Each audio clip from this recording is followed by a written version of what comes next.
Assalamualaikum warahmatullahi wabarakatuh, Kang Bro. Ketemu lagi dengan Iwan Banaran, Kang Mas. Cak, jadi jelang race di Mugello, ternyata banyak banget email-email dan juga pertanyaan dilayangkan ke Iwan Banaran. Karena email ini menurut IBB menarik ya untuk kita bahas. Mengingat pertama 1, 2, 3 doang, Cak. Tapi lama-lama kok banyak banget yang berkomentar dan juga mempertanyakan ke Iwan Banaran, ke IBB, Cak, bahwa ada sebuah informasi yang membuat para sampean semuanya, maksudnya Cak, itu bingung. Karena dikatakan bahwa Marc Marquez didiskualifikasi dari MotoGP, Cak. Jadi banyak pertanyaan mengenai itu dan awalnya IWB nggak terlalu, ya udahlah kita nggak terlalu menggubris, Cak. Sebab kita katakan bahwa itu adalah sebuah pertanyaan yang IWB pikir udahlah nggak terlalu kita pikirkan. Tapi ternyata banyak yang bertanya, sehingga IWB pun mencari informasi. Sebenarnya info ini dari mana, teman-teman? Jadi sampean-sampean semua ini nih, Cak, semuanya ini, Cak, ternyata mendapatkan beberapa informasi referensi yang random. Jadi teman-teman, informasi tersebut tidak hanya dari sebuah tulisan, tapi ternyata ini adalah sebuah konten dari YouTube. Jadi ada beberapa channel yang memberikan penegasan bahwa Marc Marquez didiskualifikasi. Dan WB coba mengecek, ternyata ada beberapa poin, Cak, yang menjadi alasan kenapa Marquez didiskualifikasi. Nah, ini WB kayak mau ketawa nih, tapi it's okay, kita akan coba bahas ya. Jadi teman-teman, beberapa pertanyaan tersebut IWB sudah kumpulin ya. Jadi alasan diskualifikasi ini cukup logik sebenarnya, karena memang berkaitan dengan regulasi, menyinggung bagaimana Marc Marquez yang dikatakan cheating ataupun licik lah istilahnya gitu, Cak. Sudah IWB catat dan IWB coba cek di beberapa channel tersebut. Sebenarnya channelnya memang channel MotoGP yang masih baru sepertinya, Cak. Kita lihat dari subscribernya. Tapi ada banyak tuh, channelnya ada banyak. Jadi kalau kita lihat polanya sama. Polanya sama dan dengan bahasan yang sama tapi diulang-ulang aja, Cak. Oke, jadi begini Kang Mas. IWB sudah kumpulkan ya, berdasarkan dari kegelisahan sampean bahwa Marquez diskualifikasi dari MotoGP. Pertanyaan sampean simple. Cak, IWB bener nggak sih, Cak? Kok Marquez didiskualifikasi atau ditendang lah dari MotoGP, nggak boleh ikut lagi di MotoGP 2025 karena terpantau licik. Jadi yang pertama, nah IWB akan share ke sampean ya beberapa konten tersebut yang memberikan informasi kenapa Marquez didiskualifikasi. Yang pertama, Marquez kenapa didiskualifikasi dari MotoGP? Ternyata dituduh memanipulasi data MotoGP. Nah, memanipulasi data MotoGP ini memang tidak diterangkan dengan jelas, Kang Mas ya, oleh konten creator tersebut. Tapi di sini disebutkan, contohnya adalah di Silverstone. Nah, Silverstone dikatakan bahwa Marc Marquez melakukan atau melanggar start ulang. Jadi Marquez melakukan start ulang di Silverstone itu melanggar aturan karena tidak mengikuti aturan MotoGP. Regulasinya demikian ya. Jadi Marquez melakukan start ulang di MotoGP tanpa ada ibaratnya ya, tanpa ada izin dari MotoGP. Ini juga rada rancu ya, Kang Mas ya. Terus yang ketiga di Aragon, Cak. Jadi ternyata nggak hanya di Silverstone. Jadi Marquez didiskualifikasi ini ada juga di Aragon, Mas. Jadi ada di Silverstone gara-gara start yang dikatakan melanggar aturan ya, start sendiri, start ulang maksudnya. Dan kemudian di Aragon dikatakan menggunakan perangkat elektronik ilegal.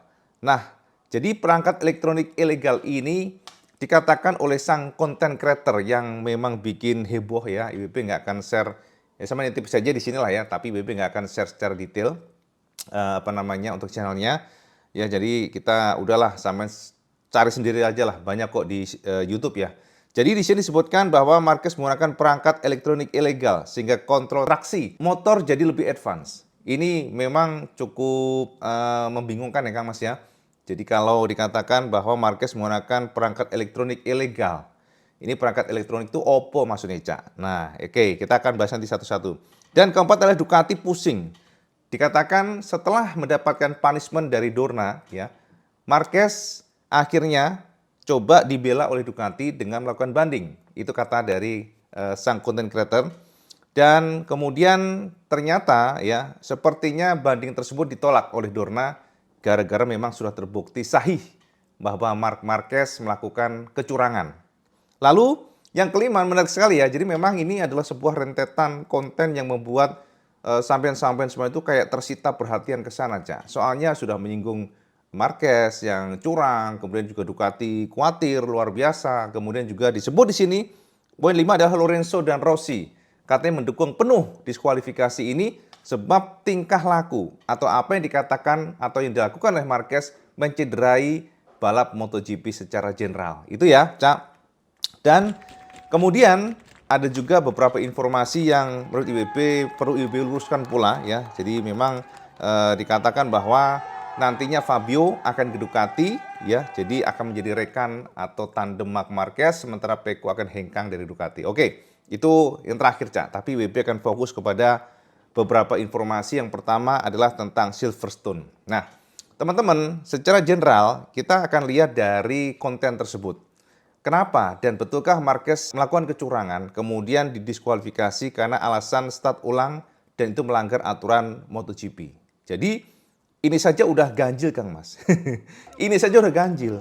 Kalau seandainya ada problem dengan start, kemudian tiba-tiba Marquez melakukan start ulang, ya pastinya nggak akan nunggu sekarang, Cak. Di Silverstone langsung mendapatkan penalti. Itu aja logikanya. Jadi konten yang sekarang digunakan atau dibuat ini ya untuk mengumpulkan semua dosa dari Marquez dan baru di punishment sekarang ini nggak logik.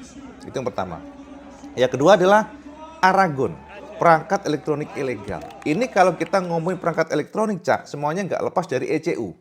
Jadi ECU yang sampean tahu sendiri, MotoGP menggunakan Single Unified Software yang disuplai oleh Magneti Marelli. Dan teman-teman, setiap tim, setiap pembalap, setiap akan race, itu selalu ada yang namanya proses scruting ya. Jadi semuanya akan dicek semuanya ya. Jadi kalau ada yang aneh aja, bahkan kemarin saya tahu sendiri ya, ada masalah dengan software ya. Kemudian ada punishment langsung di hari itu. Padahal software doang nih, software ini maksudnya ada update atau nggak update-nya aja. Dan itu langsung mendapatkan penalti. Nah sekarang dengan kondisi yang digunakan oleh Marquez dikatakan ilegal elektroniknya ini kita catatannya begitu ya. Dan kemudian baru sekarang di punishment. Ilegalnya berarti pakai ECU apa, Kang Mas? ECU-nya dari Ducati sendiri atau ECU dari dari Indonesia? Tapi yang jelas itu dikatakan di sini dan kemudian Ducati pusing dan banding. Tapi tetap sepertinya Dorna menolak semuanya sebab Marquez terbukti melakukan kecurangan dan kemudian Lorenzo serta Rossi mendukung semua ini, mendukung punishment ini. Oke. Jadi teman-teman semuanya, kesimpulannya apa, Cak? Kesimpulannya dari Iwan Banaran, dari IWB sendiri adalah sampean jangan mudah melihat sebuah konten di MotoGP yang banyak banget khususnya menggunakan suara AI. Itu aja ya. Jadi sampean tidak usah tonton lah sebuah konten yang dikatakan meragukan. Konten yang ngawur, Cak. Aneh, Cak. Karena per hari ini IWB sudah ngecek kemana-mana, sudah ngecek ke jaringan IWB yang ada relasi kuat dengan MotoGP. Itu adalah sebuah berita yang ngawur, super ngawur. Nggak ada, Cak. Marquez di punishment, Marquez didiskualifikasi, Marquez melakukan kecurangan. Tidak ada. Itu hanya dibuat-buat, hanya gara-gara mencari viewer. Itu aja. Ibu tekankan hanya mencari viewer. Jadi nggak ada namanya kecurangan, nggak ada Marquez diskualifikasi. Jadi teman-teman harus tahu bahwa MotoGP rule itu sangat ketat. Ada before afternya. Jadi sebelum membalap, semua motor maksudnya dicek oleh Badan Komisi Safety. Kemudian setelahnya dicek lagi. Jadi in case kalau ada kecurangan dan semuanya itu sensor, Kang Mas. Semuanya sensor. Mau istilahnya macam-macam dengan sensor yang ada di MotoGP nggak bisa. Soalnya semuanya memang betul-betul dikontrol oleh sensor. Jadi kalau ada ECU yang nggak sesuai atau ilegal ya nggak mungkin bisa digunakan. Nggak mungkin akan nggak ketahuan, itu aja. Langsung aja di hari itu diciduk. Dan teman-teman pokoknya intinya adalah jangan mudah percaya sama sebuah berita, khususnya konten ataupun channel MotoGP yang hanya mencari view dan ngawur. Beritanya itu nggak benar sama sekali. Dikatakan tidak benar. Dan Marquez tetap aman hingga 2025 akhir. Karena memang Marquez semuanya running well, tidak ada yang disalahi aturannya, regulasi semuanya tidak ada. Break the rule nggak ada. Marquez semuanya under control, semuanya on the track, dan itu yang bisa Ibu tekankan buat semuanya. Karena cukup banyak, Cak, email-email, pertanyaan-pertanyaan di komentar, di kolom komentar Facebook, blog Iwan Banaran, dan juga komentar sama semuanya di channel. Jadi sampean sekali lagi jangan lihat channel yang under question. Jadi dipertanyakanlah. Apalagi khususnya kalau channel MotoGP yang AI, nggak ada orangnya, nggak ada mukanya, nggak bisa dipertanggungjawabkan, Cak. Kalau kita membuat konten, ya kita selalu melihat, kita selalu mencari berita yang betul-betul sahih untuk di-share ke semuanya. Kalau memang berupa rumor-rumor, kita akan tekankan di sana. Kalau memang isu isu ya, kalau itu memang isu-isu. Tapi kalau fix atau permanen, itu kita akan share ke semuanya secara jelas dan gamblang. Nah, teman-teman, itu ya yang pertama tentang Marc Marquez, dan juga ini WP akan tambah beberapa informasi yang menarik. Ada 3 poin yang WP ingin tekankan semuanya. Kita akan bahas nantinya yang dalam setelah video ini, tapi WP ingin share kesampaian tentang bagaimana di Mugello nanti. Jadi teman-teman semuanya, yang pertama adalah tentang Toprak. Jadi sama tahu sendiri, Toprak official bersama Yamaha, Cak ya. Dan Toprak dipastikan akan melakukan pengetesan M1 sebelum betul-betul terjun di tahun depan. Nah, untuk pengetesan M1 ini, Cak, kita sudah mendapatkan konfirmasi ya dari manajer ataupun petinggi Yamaha ya. Jadi Paulo Pavesio yang memberikan penekanan bahwa Toprak akan dijadwalkan untuk ngetes MotoGP M1 itu sangat-sangat serius. Artinya memang tahun ini sebelum benar-benar terjun, ternyata dari pihak Yamaha sudah melakukan beberapa arrangement ataupun pengaturan jadwal. Nah, teman-teman, ini pernyataan lengkap dari Pavesio yang kita terjemahkan dari MotoGP. Bagaimana dan seperti apa nantinya Toprak, berikut kata Pavesio yang kita terjemahkan dari MotoGP. Kemungkinan besar Toprak akan melakukan tes tepat sebelum musim Superbike berakhir.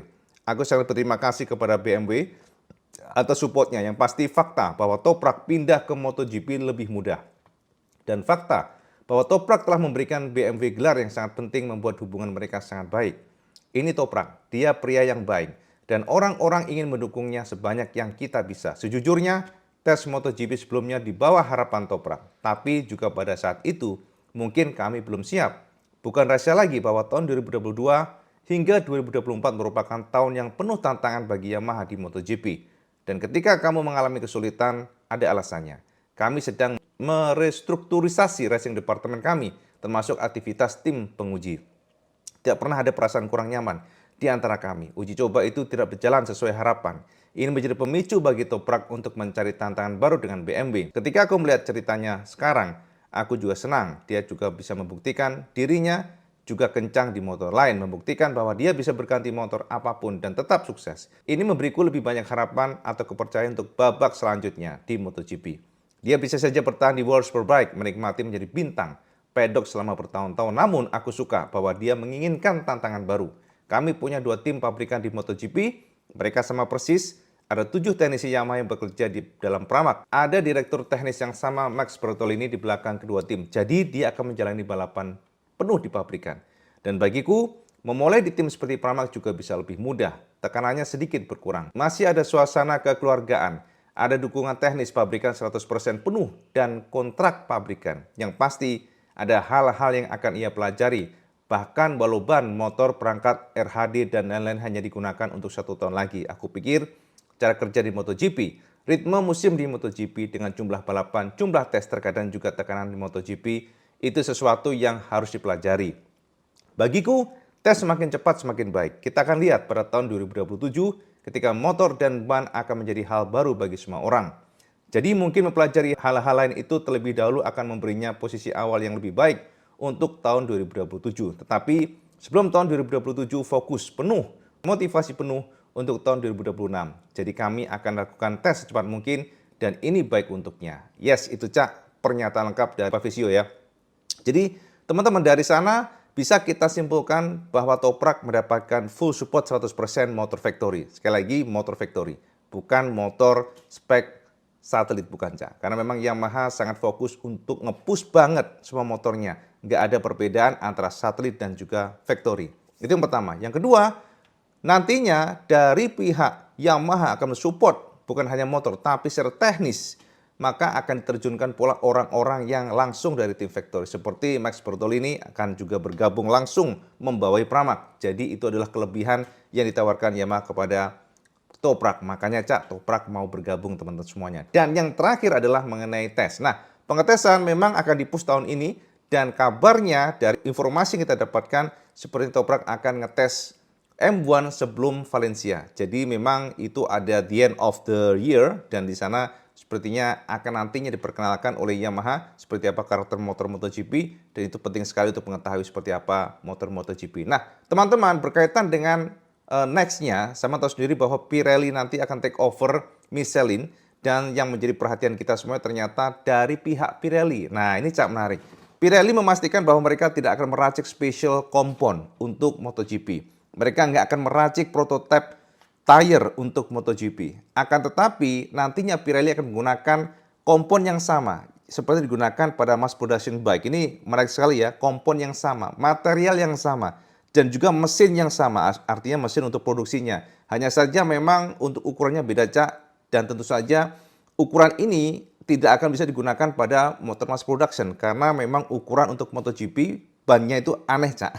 Nggak sama dengan motor-motor yang dijual di pasar, di mana ban MotoGP menggunakan ban depan incinya, maksudnya untuk peleknya itu adalah 4 inci, sementara belakang 6,5 inci. Jadi secara ukuran memang tidak jamak, tidak umum di mass production bike seperti ZX-10R ini aja beda, Cak. Jadi memang ukuran MotoGP tidak akan bisa banyak dicangkokkan pada motor-motor mass production karena ukuran peleknya yang beda dibandingkan dengan motor-motor yang dijual di pasar. Akan tetapi secara material, ya katanya dari Pirelli, kemudian juga secara komponnya, secara mass production, bukan mass production ya, secara pembuatannya maksudnya. Jadi secara mesin-mesin pembuatannya juga menggunakan mesin yang sama digunakan oleh mereka untuk memproduksi ban-ban mass production seperti ya World Superbike dan sebagainya. Jadi ini menarik, Cak. Kita juga surprise ternyata dari Pirelli cukup pede menggunakan ban tersebut, dan itu juga menjadi dasar bahwa Pirelli kenapa menggunakan ban yang sama dengan World Superbike. Karena Pirelli percaya dengan 850 cc maka power dari MotoGP akan turun mencapai 30 hingga 40 horsepower. Bisa saja sampai 50 horsepower, dan itu cukup bagi Pirelli untuk menghandle. Jadi dengan kompon yang sudah ada sekarang, kompon yang mereka percaya nantinya bakal bisa digunakan di mass production bike secara komponnya, materialnya maksudnya, Cak, bukan ukurannya. Jadi mereka akan tetap nge-push di sana, dan ternyata Dorna sudah memberikan izin untuk itu, Cak. Nah, teman-teman semuanya, dan terakhir adalah mengenai potensi Marquez, Cak. Kita akan bedah nantinya, Cak, apakah Marquez mampu mengalahkan Pecco, sebab di atas kertas ini menarik sekali kalkulasi dari gelar, kemenangan, dan juga dari layout untuk Mugello memang sangat pro ke Pecco Bagnaia. Kenapa demikian? Tentu kita akan bedah secara detail pada next video. Ibu akan jabarkan semuanya. Apalagi kita tahu sendiri bahwa Mugello adalah sebuah, ya ini, Cak, sebuah sirkuit yang memiliki belokan ke kanan sangat banyak, mencapai 9 belokan, dan itu tidak menguntungkan Marquez. Akan tetapi ada beberapa poin yang membuat kita juga percaya sepertinya Marquez tidak akan mundur dari Pecco, dan Pecco adalah King of Mugello, Cak. Kemenangan Pecco 2022, 2023, 2024 menjadi penegas bahwa Pecco memang akan sangat sulit dikalahkan di Mugello. Tapi betulkah Marquez akan kalah? Kita akan bahas pada next video. Dan seperti biasa, kalau kalian suka video, like, share, dan subscribe. Ojo lali Kang Mas. Sama sholat 5 waktu karena itu yang paling penting. Assalamualaikum warahmatullahi wabarakatuh. Salam gandas.